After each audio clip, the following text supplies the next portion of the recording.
Hi friends, నమస్తే. అందరు బాగుండాలి, అందులో మనం ఉండాలి. జీలకర్ర, ఆవాలు, పచ్చెనగపప్పు కలిపి తాలింపు పెట్టాను. ఉల్లిపాయ, పచ్చిమిరపకాయ, కరివేపాకు కోసి పక్కన పెట్టుకున్నా.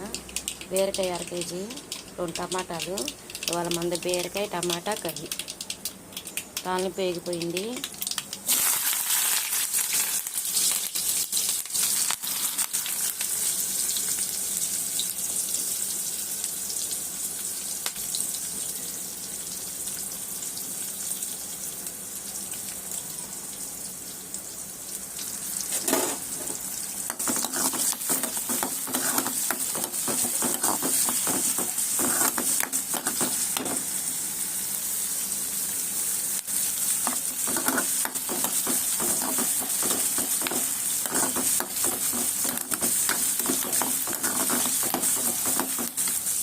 బీరకాయ, టమాటా కర్రీ మంది